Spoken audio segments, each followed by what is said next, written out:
तो इसके विषय में नानक साहिब जी कहते हैं कि ना जाने काल की कर डारे और किस विध ढल जा पासा वे, और जिन्हां ते सरते मौत खुड़क दी उन्हां केड़ा हासा वे।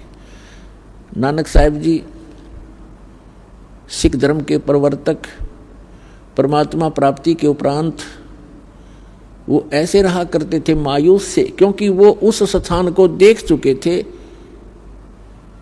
जहां पर हम पहले रहा करते थे। एक परम सुख में स्थल है और हम उसको छोड़कर इस गंदे लोक में फंस गए थे। अब जिसने वो स्थान देख लिया उसका मन यहां नहीं लगेगा, उसको तो ऐसा लगेगा जैसे तू गलत जगह फंस रहा है। कब वो समय आए मेरे मृत्यु हो, परमात्मा मुझे ले चले उस लोक में, तो इसलिए वो हमेशा मायूस रहते थे। यहाँ का कोई भी सुख उनको सुख दिखाई नहीं देता था।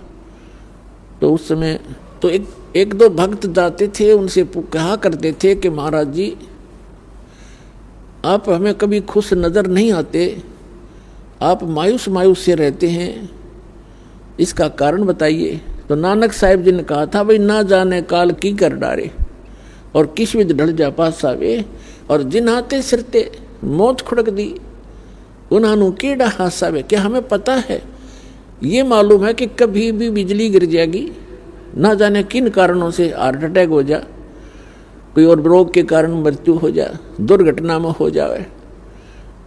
और यहाँ पता नहीं के बिजली गिर जा। जैसे उत्तराखंड के अंदर गए थे केदारनाथ का माथा टेकने और कल्याण कराने, और वो क्या हो गया वहाँ पर, एक सेकंड में आराम से बैठे बतला रहे थे।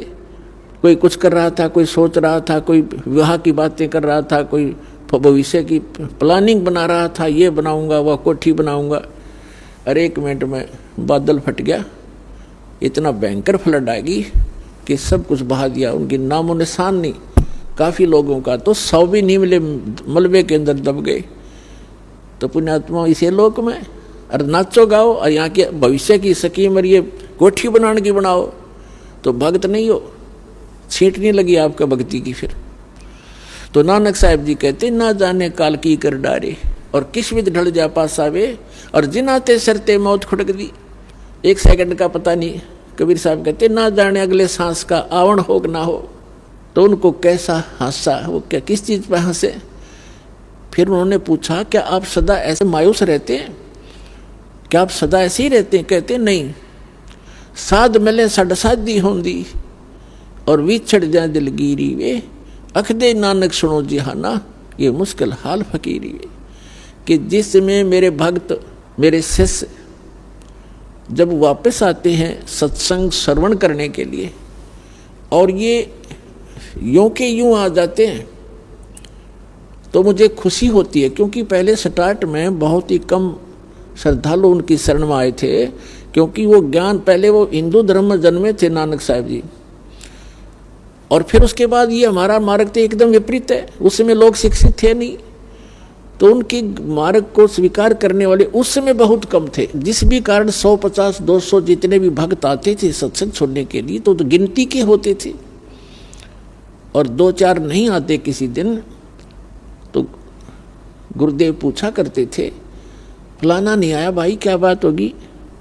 जब ये पता लगता था उनको कि वो कोई किसी काम बस नहीं आया, तो कोई बात नहीं। और 1-2 ऐसे भी होते थे तो दूसरे सिरफिरे संत, उनके शिष्य उनको गुमराह कर लेते थे, बहका देते थे। तो वो नानक साहिब जी कहते हैं कि जब ये सभी भक्त मेरे वापस आते हैं, क्योंकि संसार के अंदर भक्ति करना बड़ा दुर्भर हो गया है। कारण क्या है कि सत्य ज्ञान देने वाला एक और भ्रमित करने वाले करोड़ों की संख्या में। तो वो कहा करते थे कि साध मिले सड़ साधी होंदी और विछड़ जाए दिलगीरी वे। जब ये यहाँ से जाते हैं तब मुझे मायूसी हो जाती है कि कहीं कोई मेरी फसल में कीड़ा ना लग जा।